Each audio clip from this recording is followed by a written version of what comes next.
Hello everyone, আসসালামু আলাইকুম। Welcome back to my channel লিমুস blog and cooking channel থেকে সবাইকে স্বাগতম। বন্ধুরা, তোমরা সবাই কেমন আছো?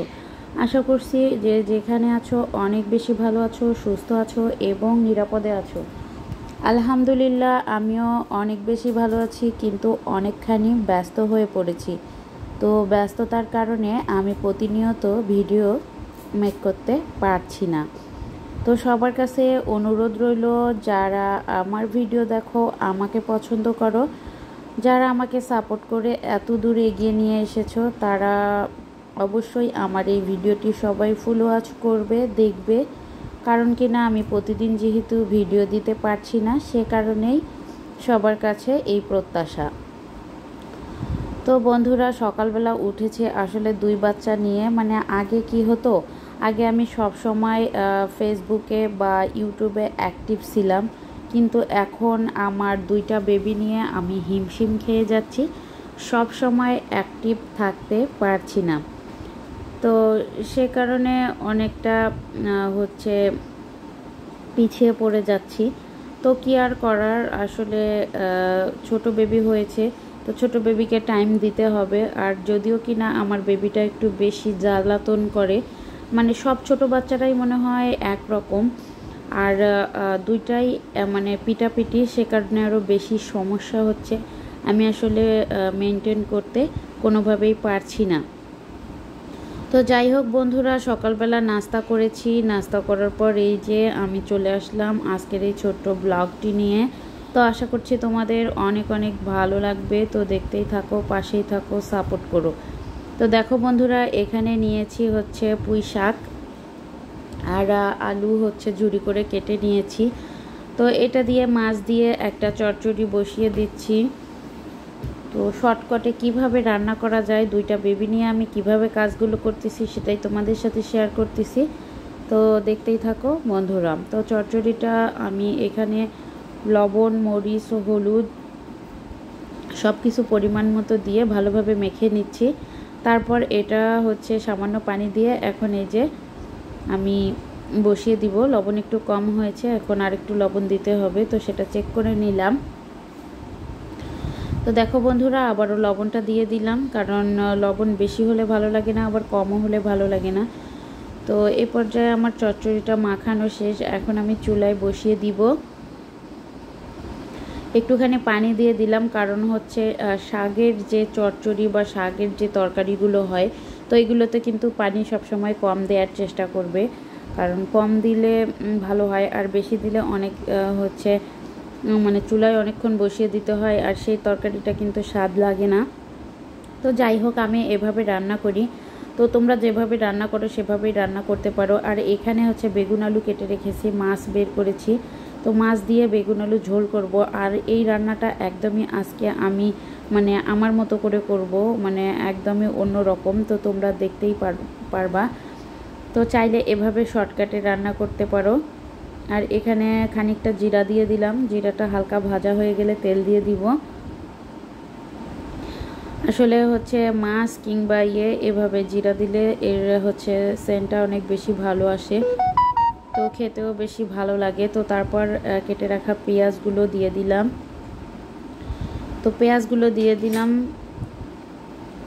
এই যে এখন রান্নাটা বসাবো। তো বন্ধুরা, আমার পরিচিত যারা বন্ধুরা আছো তারা সবাই কেমন আছো অবশ্যই ছোট্ট করে কমেন্ট রেখে যাবা। আর এই যে হচ্ছে ডাল মশলা একটুখানি দিয়ে দিলাম সামান্য পরিমাণে। ডাল মশলাটা দিলে কিন্তু এর হচ্ছে এই যে তরকারির সেন্টটা একদমই অন্যরকম আসে, মানে আমার খুবই ভালো লাগে। আগে আমি দিতাম না, আমি কখনো খাইনি। তো হচ্ছে আমি এক আপুর ভিডিও দেখেছিলাম, উনি দিয়েছিল, তো একদিন আমি ট্রাই করেছি, তো তারপর আমার ভালো লেগেছে, তো সে কারণে এখন আমিও দিয়ে থাকি। তো তোমরা যারা খাও না অবশ্যই ট্রাই করতে পারো। আর এই যে এখন লবণ দিয়ে দিলাম, হলুদ দিয়ে দিয়েছি, ভালো করে নেড়ে চেড়ে তারপর হচ্ছে তেলটা উঠিয়ে নিব। আর এভাবে কিন্তু খুব চটজলদি রান্না করা যায়, তোমরা যারা রান্না করো তারা এভাবে করতে পারো। আর দেখো আমি চুলার পাশে সবগুলো কিভাবে ছড়িয়ে ছিটিয়ে রেখেছি, কারণ গোছানোর সময় নেই, তাড়াহুড়োর রান্না। একটুখানি পানি দিয়ে দিলাম, মশলাটা কষানো হচ্ছে। তো দেখো আমি কিভাবে রান্নাটা করছি। মরিচের গুঁড়া দিয়ে দিলাম, কারণ হচ্ছে একটুখানি পানি দিয়ে তারপর তোমরা মরিচের গুঁড়া দিবা, তা না হলে কিন্তু মরিচের গুঁড়াটা কালো হয়ে যাবে, তরকারির কালারটা কিন্তু একদমই ভালো আসবে না। তো দেখো সবগুলো এখন মিলিয়ে নিচ্ছি। এখন এই যে তেল উঠে আসতেছে উপরে,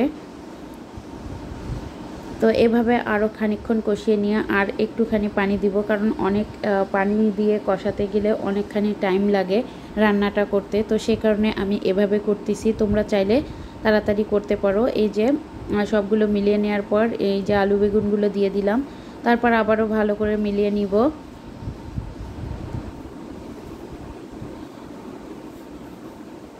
যেহেতু মাছ দিয়ে রান্না করব, তো হচ্ছে সময় নিয়ে রান্না করলে আসলে মাছগুলো দিতাম তারপর উঠিয়ে নিতাম, কিন্তু এখন হাতে কোনো সময় নেই। তো সে কারণে আমি এভাবে খুব সহজে রান্নাটা করে নিচ্ছি, তোমরা চাইলে এভাবে করতে পারো।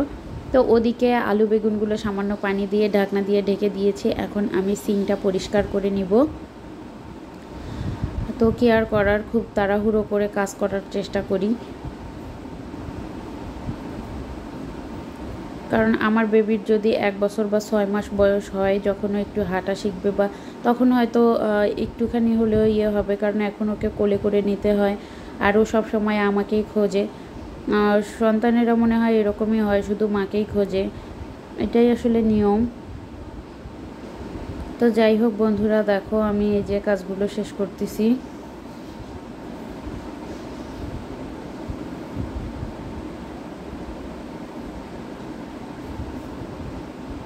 প্রত্যেকটা দিন কিন্তু একইভাবে কাটে না, এক একটা দিন এক এক রকমভাবে কাটে, তোমরাও হয়তো বা জানো সেটা। আর হচ্ছে প্রতিদিন রান্নাবান্না করতেই হবে, কারণ মানুষের যদি আসলে পেট না থাকতো, খাওয়া না থাকতো, তাহলে মনে হয় মানুষ কোনো কিছুই করতো না। আসলে দুনিয়াতে এই খাওয়া পড়া ছাড়া মনে হয় আর কিছুই নাই। দুনিয়ার সব কিছু আসলে আমার কাছে কোনো কিছুই মনে হয় না, মৃত্যু হিসেবে দুনিয়াটা কিছুই না। আবার কয়জনই বা মৃত্যুর চিন্তা করে। তো যাই হোক বন্ধুরা, আবার ফিরে আসলাম রান্নাতে। দেখো আমার আলু বেগুনটা অনেকখানি হয়ে গেছে। আমি একসাথে মাছ আগেই দিলাম না, কারণ আলু বেগুনটা সেদ্ধ হবে না, পরে আবার ওই হচ্ছে খাটুনি হবে, সে কারণে আমি ওইভাবে দিইনি। তো আলু বেগুনটা আমার অর্ধেক সেদ্ধ হয়ে গেছে। এই পর্যায়ে আমি মাছটা দিয়ে এখন ভালোভাবে মিলিয়ে নিব বা কষিয়ে নিব। তো খানিকক্ষণ কষানোর পর তারপর কিন্তু আমি একবারই পানি দিয়ে দিব।